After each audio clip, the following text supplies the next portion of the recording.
Hello, welcome back to my channel. ഞാനിന്ന് ഡിന്നറിന് കിഴിപ്പൊറോട്ടയാണ് ഉണ്ടാക്കിയത്. അപ്പോൾ അത് വീട്ടിൽ പെട്ടെന്ന് എങ്ങനെ റെഡിയാക്കി എടുക്കാമെന്ന് നോക്കാം. ആദ്യം ചിക്കൻ കറി റെഡിയാക്കി എടുക്കണം. ഇത് നോർമൽ ചിക്കൻ കറി നമ്മളെല്ലാവരും ഉണ്ടാക്കുന്ന പോലെ തന്നെ കുറച്ച് വെളിച്ചെണ്ണ ഒഴിച്ചിട്ട് പിന്നെ അതിലേക്ക് പട്ട ഗ്രാമ്പൂ ഇട്ട് കൊടുത്തു. പിന്നെ ചെറുതായി അരിഞ്ഞു വെച്ച ഉള്ളിയും കൂടെ ചേർത്തിട്ട് നന്നായിട്ട് വഴറ്റിയെടുക്കണം. കുറച്ച് ഉപ്പ് കൂടെ ഇട്ടിട്ട് നന്നായിട്ട് വഴറ്റിയെടുത്തിട്ട് പിന്നെ ഇതിലേക്ക് ഇഞ്ചി വെളുത്തുള്ളി പേസ്റ്റ് ചേർത്ത് കൊടുത്തു. പിന്നെ ഒരു തക്കാളിയും കൂടെ ചേർത്തിട്ട് നന്നായിട്ടൊന്ന് വഴറ്റിയെടുക്കണം. പിന്നെ ഇതിലേക്ക് ഒരു സ്പൂൺ മുളക് പൊടി ചേർത്ത് കൊടുത്തിട്ടുണ്ട്. പിന്നെ അര സ്പൂൺ മഞ്ഞൾപ്പൊടി, പിന്നെ ഒരു സ്പൂൺ നിറയെ മല്ലിപ്പൊടിയും കൂടെ ചേർത്തിട്ട് നന്നായിട്ട് ഒന്നുകൂടെ മിക്സ് ചെയ്യണം. പിന്നെ ഇതിലേക്ക് നമുക്ക് ഒരു സ്പൂണ് ചിക്കൻ മസാലയും കൂടെ ചേർത്ത് കൊടുക്കണം. പിന്നെ ഇതിലേക്ക് നമ്മൾ കഴുകി വൃത്തിയാക്കി വെച്ച മുളക് പൊടിയും മഞ്ഞൾപ്പൊടിയും ഉപ്പും കൂടെ മിക്സ് ചെയ്ത് വെച്ചതാണ്. അതും കൂടെ ഇട്ട് കൊടുത്തിട്ട് നന്നായിട്ട് മിക്സ് ചെയ്യാം. ഇത് ഞാൻ അണ്ടിപ്പരിപ്പ് കുറച്ച് വെള്ളത്തിൽ നേരത്തെ ഇട്ട് വെച്ചതാണ്. ഇനി ഇത് നമുക്ക് നന്നായിട്ടൊന്ന് അരച്ചെടുക്കണം. ഈ അരപ്പ് നമുക്ക് ചിക്കൻ കറിയിലേക്ക് ഒഴിച്ചു കൊടുക്കാം.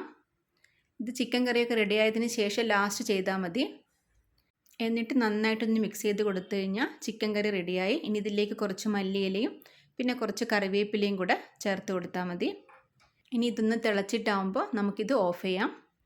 പൊറോട്ട ഞാൻ വാങ്ങിച്ചതാണ് കേട്ടോ. ഇനി നമുക്ക് ഒരു വാഴയില എടുത്തിട്ട് ഇതൊന്ന് നന്നായിട്ട് വാട്ടിയെടുക്കണം. വാട്ടിയെടുത്തതിന് ശേഷം ഇതിലേക്ക് നമുക്ക് ആദ്യം ഒരു പൊറോട്ട വെച്ച് കൊടുക്കാം. പിന്നെ നമ്മൾ റെഡിയാക്കി വെച്ച ചിക്കൻ കറി ഇതിൻ്റെ മുകളിൽ നന്നായിട്ടൊന്ന് സ്പ്രെഡ് ചെയ്ത് കൊടുക്കണം. പിന്നെ വീണ്ടും ഒരു പൊറോട്ട വെച്ച് കൊടുക്കാം.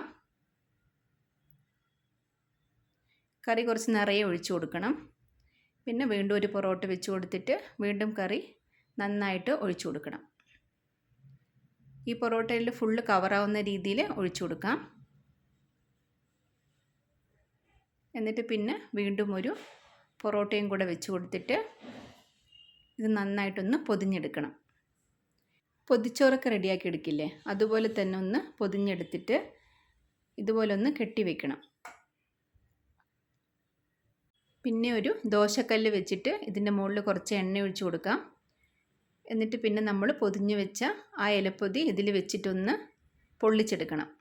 രണ്ട് സൈഡും കുറച്ചധികം സമയം സിമ്മിലിട്ടിട്ട് നന്നായിട്ട് തിരിച്ചു മറിച്ചു വിട്ട് കൊടുത്തിട്ട് ഇതുപോലെ പൊള്ളിച്ചെടുത്ത് കഴിഞ്ഞാൽ നമ്മുടെ കിഴിപ്പൊറോട്ട റെഡിയായി.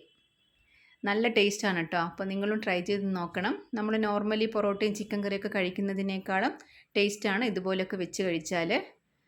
ഇതുപോലെ പൊതിഞ്ഞ് വെച്ചിട്ട് 1 മണിക്കൂർ കഴിഞ്ഞിട്ട് കഴിച്ചാലും നല്ല രുചിയായിരിക്കും. അപ്പോൾ ഇത്രയേ ഉള്ളൂ.